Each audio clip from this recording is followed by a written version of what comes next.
lugar, ministro, espero que o senhor esteja com saúde. Um ótimo dia. Bom falar contigo, Datena. Um prazer estar aqui nessa manhã contigo, a gente bater um papo.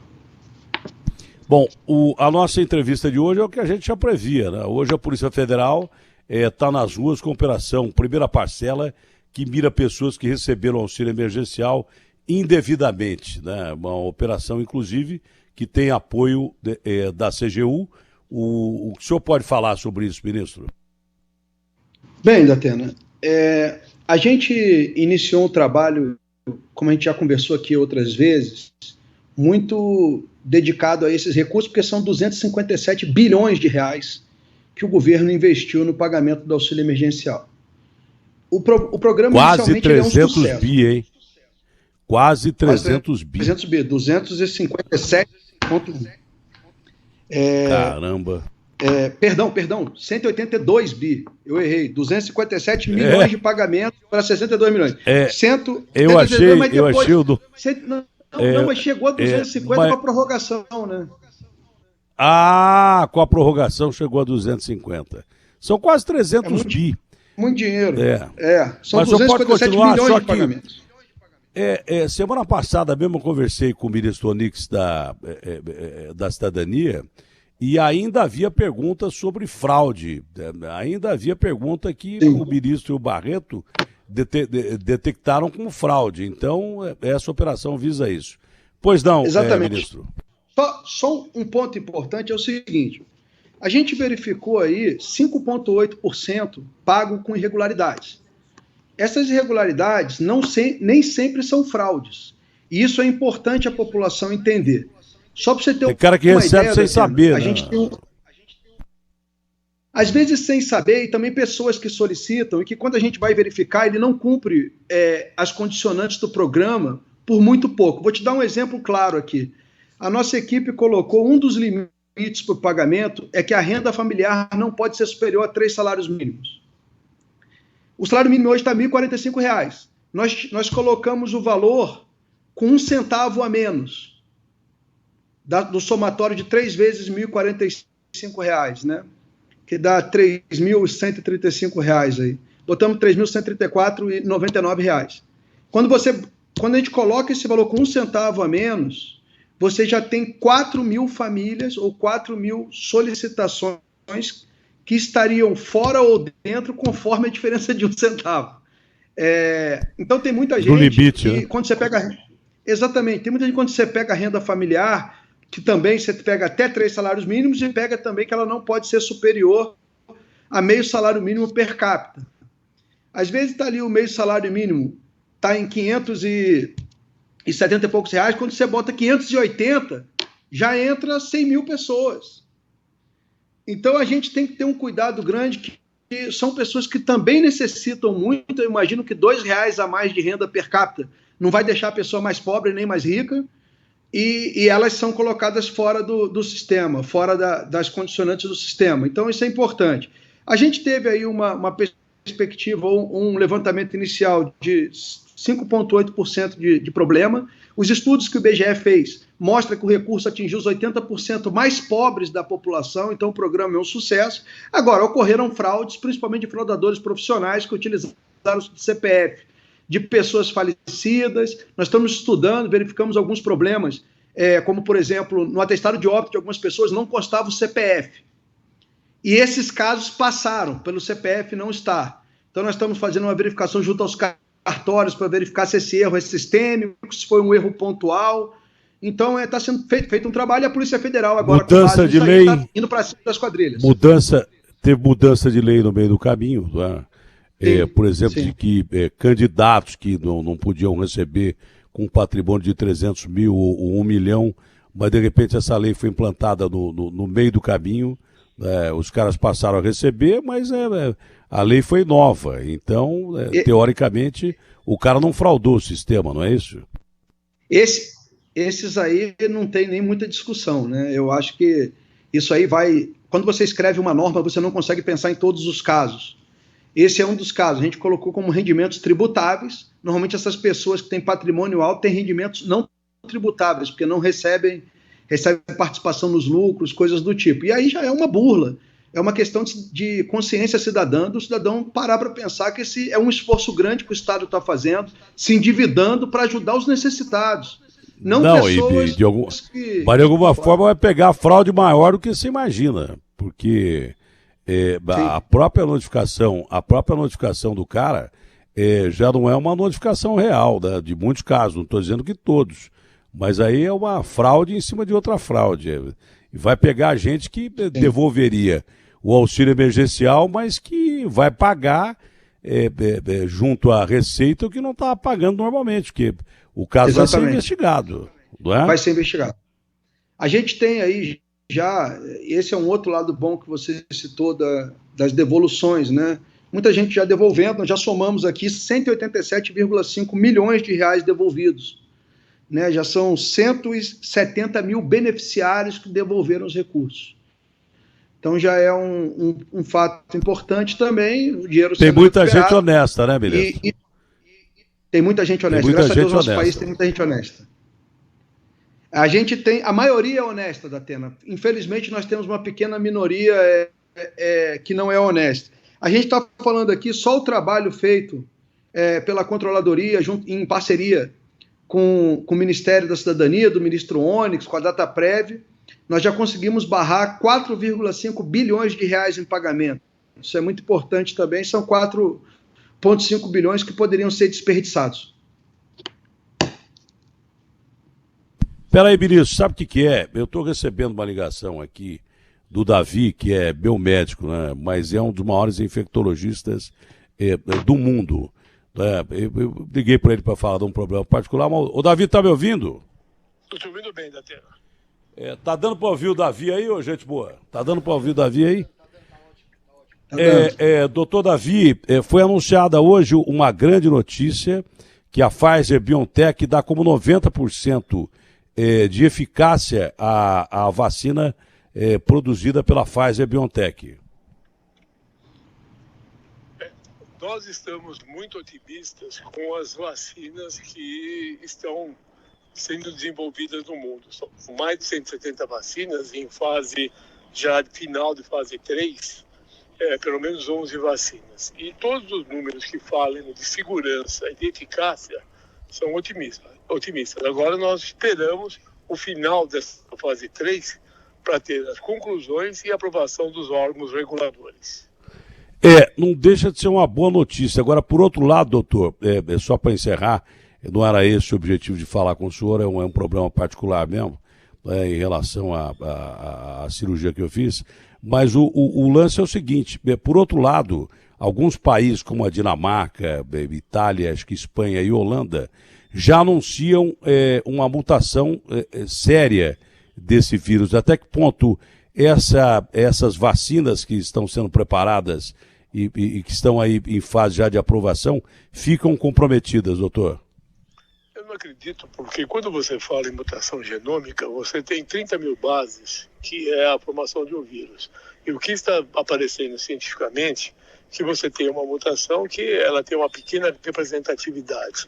Então, eu não acredito que isto, nesse momento, influenciará essas novas vacinas. Boa, obrigado ao doutor Davi, muito obrigado, viu, Davi? Eu te ligo em seguida, ok? Um abraço.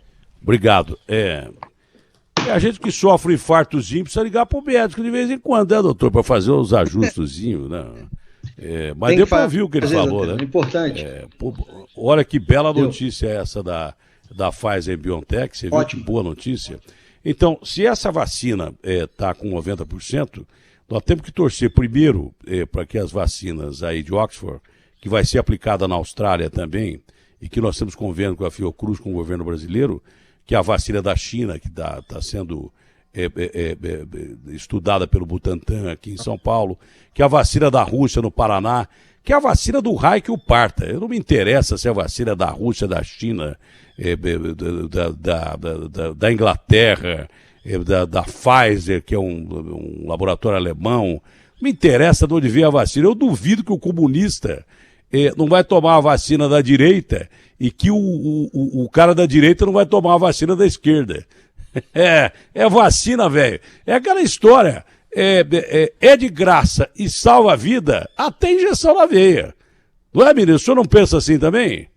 Hã? Esse é o pensamento não só meu, como todo do governo, tendo a comprovação científica da Claro. vacina, o governo brasileiro vai investir e a gente vai fornecer essa vacina para a população, para proteger a população. Ministro, quando a gente fala em fraudes ou erros numa soma de quase 300 bi, a gente está falando em alguns bilhões, não é? Em alguns bilhões.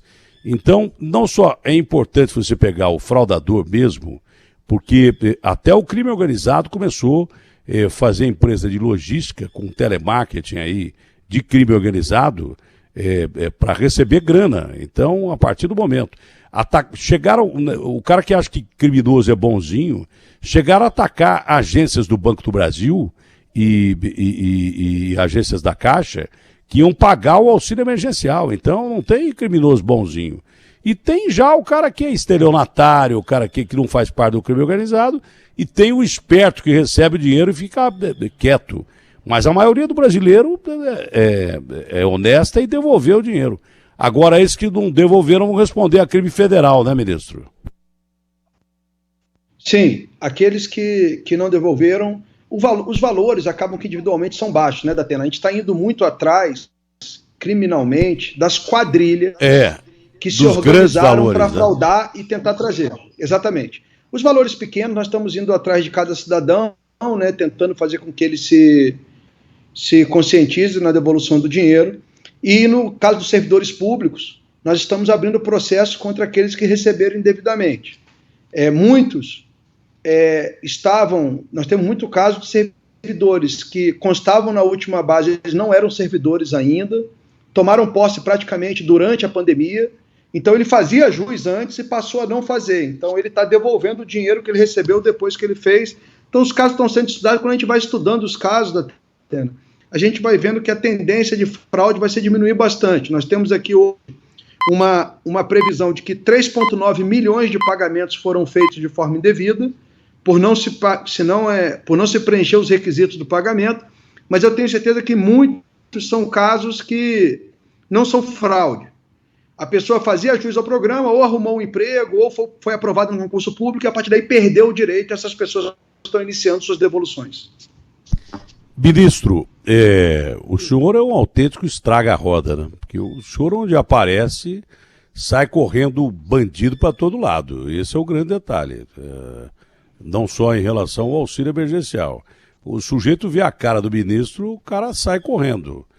Então, eu tenho certeza que o senhor tem, inclusive, uma segurança especial além da divina aí, porque realmente o senhor está metendo o dedo na ferida e a gente está falando de bilhões de auxílio emergencial, mas não é só isso. A CGU, por exemplo, está, em cima do caso de fraudes, com muita gente que eu não acreditei que em estado de emergência fosse meter a mão no pote, e meteu a mão no pote.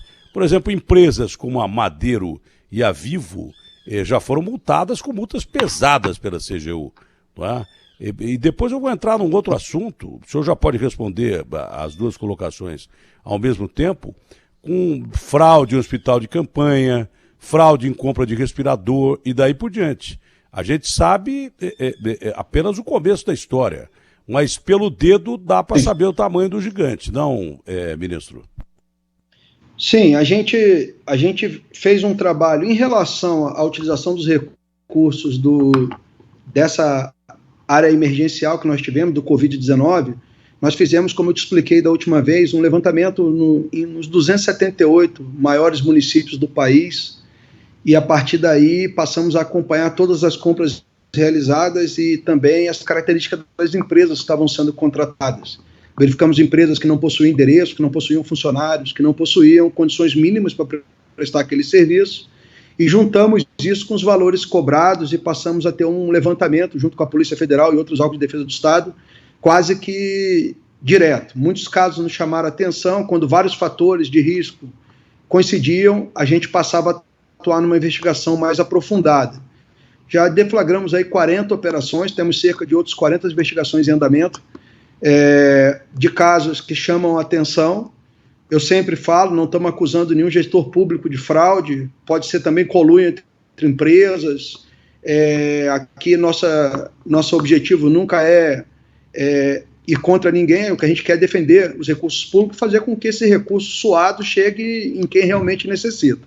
Além disso, a gente teve uma lei que ajudou muito o combate à corrupção, que é a Lei 12846, conhecida como Lei Anticorrupção, uma lei de responsabilização das pessoas jurídicas. Era uma falta que o Brasil tinha de um instrumento que realmente responsabilizasse as empresas por corrupção, não só dentro do país, mas também no exterior, e nós estamos utilizando essa lei cada vez de forma mais clara. Os dois casos que você trouxe da Vivo e do Madeiro, a Vivo foi através de brindes, presentes, né, dados a servidores públicos de forma não correta, uma vantagem que nós consideramos indevida, e foi uma multa bastante significativa, de 45,7 milhões de reais. Então eu acho que é uma multa não só em relação ao que nós aplicamos na Vivo, mas também uma multa educativa para as demais empresas. Eu acho que vai trazer um efeito pedagógico muito positivo para o país, de que servidor público não tem que receber presente, brinde, não tem que receber nada, ele tem que fazer o trabalho dele e prestar o melhor salário, ele recebe um salário para isso, e a gente tem que tirar da cultura do brasileiro de que esses presentes, esses brindes têm alguma ligação, alguma vinculação com o melhor serviço prestado. O melhor serviço prestado tem que ser prestado pelo salário que o servidor recebe e pela qualidade do serviço que é inerente ao serviço público. Bem, em relação ao Madeiro também nós aplicamos uma sanção, as duas sanções foram as mínimas, é bom falar nisso, pelo perfil colaborador das empresas. As empresas assumiram os problemas e passaram a verificar, e também aplicamos uma multa de 411 mil, todos os valores já estão na conta da União, as empresas publicaram também as sanções da publicação extraordinária nos seus sites, mostrando aí, eu acho que isso é uma grande evolução para o país. São duas empresas que demonstram seu compromisso também na assunção dos erros que aconteceram, é uma responsabilidade objetiva da empresa, são funcionários da empresa que fizeram muitas das vezes essa conduta que foram considerados irregulares, e agora nós sabemos, qualquer empresa no Brasil vai pensar duas vezes em dar qualquer tipo de vantagem a qualquer servidor público, né? Então eu acho que a gente evolui pedagogicamente e melhora como país. Tinha um comandante da rota aqui em São Paulo, que eu passei a conhecer através de um irmão meu, que é o Edgar Ortiz, que era o Coronel Abate. Quando o sujeito ia dar presente para ele falava assim: hoje não é meu aniversário, o que você está fazendo aqui com esse negócio aí? Para que você veio me dar presente aqui? O Abate quase batia no cara que ia dar presente para ele, porque ele, como agente público, achava que não era necessário o sujeito dar presente para ele. Presente para quê? Eu não sou nada seu, não sou parente seu, no aniversário meu, fingir que estava ligando para hoje é dia de casamento nosso, alguma coisa. Então, por que você veio me dar presente aqui? Então a Madeiro, que faça um hambúrguer melhor, ou igual ela faz, e a Vivo, que não deixe cair a linha, que já está muito bom, não precisa ficar dando presente para agente público. Já está bom demais. E não é só esses dois. Todo mundo, agente público, o senhor está certo. Tem que trabalhar sem receber presente mesmo. Receba presente da família dele, do parente dele. Porque está implícito que isso aí é uma relação desnecessária, absurda e desnecessária. Agora, sim, essa não é uma pergunta, mas é uma constatação. A gente fala muito da Lava Jato, a gente só tem o costume de saber de denúncias de fraudes, de estelionato, através de ações que partam ou de agentes da Receita Federal, ou da Polícia Federal, ou das polícias regulares, né? Que aí sim chega o caso à Justiça. A CGU, ninguém nunca tinha ouvido falar, e passa a ser um dos ministérios mais importantes da República, porque é um órgão regulador que está pegando fraudador, estelionatário, picareta, vigarista, até quem dá brinde para quem não precisa dar. Presentinho caro, hein? Saiu 45 milhões para cada uma das empresas. E a multa mínima. Então é presentinho caro sair esse presente aí.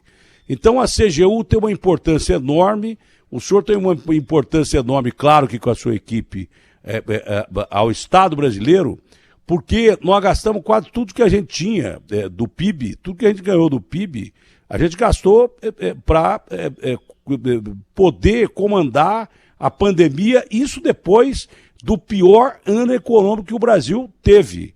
Então, se você gastou todo o dinheiro público que você arrecadou quase que 100% do PIB, gastou 80 e pouco por cento do PIB, os americanos gastaram tudo, 99%, mas é um país rico, a maior potência do planeta, e a gente é um país emergente, a gente não pode mais brincar com dinheiro público. Então, tá claro que a CGU está em cima de fraudadores, estelionatários e canalhas, porque roubar normalmente dinheiro público é uma excrescência. Aqueles casos de Gedel, Cunha, esses Odebrecht, esses empresários que não valem nada, não é?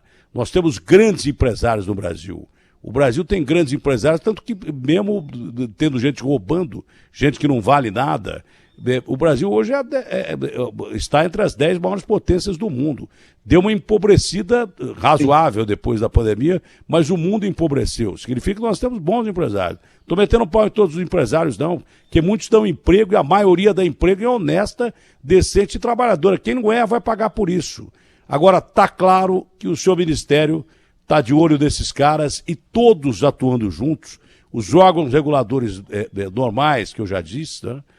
As polícias regulares, o sistema judiciário do país e a CGU, e outros mecanismos que há para a defesa, tudo isso tem que ser muito utilizado numa época em que a gente vive estado de emergência, e o estado de emergência é o estado ideal para que esses canalhas, aqueles que são canalhas, atuem de uma maneira absurda, que eu não considero nem crime contra a saúde, nem crime econômico. Eu considero que roubar durante uma pandemia, isso é crime contra a humanidade. Ministro, mais alguma coisa a colocar? E parabéns pelo seu trabalho e da sua equipe. Ninguém ouve falar do senhor. Se o cara encontrar o senhor na rua, não reconhece, entende? Ainda bem também. Não reconhece, mas o trabalho que o senhor... ainda bem. O trabalho que o senhor realiza é um trabalho excepcional e eu queria dar os parabéns ao senhor e à sua equipe pelo trabalho desempenhado aí de pegar esses vigaristas que fraudam o erário público. Tá bom, ministro? Datena, obrigado pelo espaço, obrigado por dar a oportunidade de a gente bater esse papo. Eu só queria, como última colocação aqui, ressaltar o trabalho da equipe. Nós temos servidores na CGU que são de altíssimo nível. É um órgão recente, foi criado em 2003, nesses moldes atuais, atua voltado para o que as convenções internacionais de combate à corrupção preconizam. Então, o órgão está voltado sempre para prevenir, detectar e sancionar casos de corrupção, e isso é feito com um trabalho muito duro de muitos servidores aqui que são muito dedicados, e é muito bom ter a oportunidade de liderar pessoas com esse nível, demonstrando que o serviço público brasileiro tem sua qualidade muito grande e que vamos continuar juntos com os demais órgãos de defesa do Estado para a gente conseguir realmente transformar a cultura do nosso país e botar o nosso país no local que ele realmente merece. Obrigado pela oportunidade.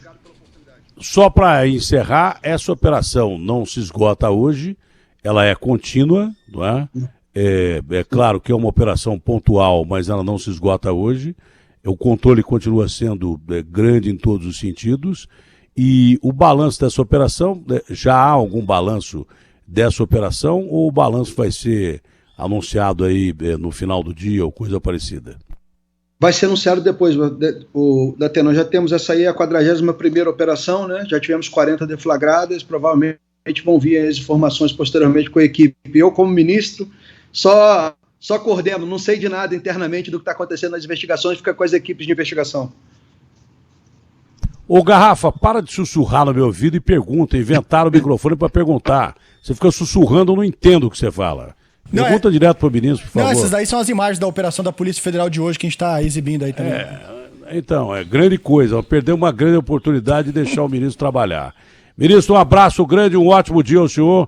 Muito obrigado pela sua atenção, tá bom, ministro? Fica com Deus, Datena. Um abraço e bom trabalho aí. Com Deus e saúde acima de tudo, hein? É o que mais interessa. Tá provado hoje que é o que mais interessa.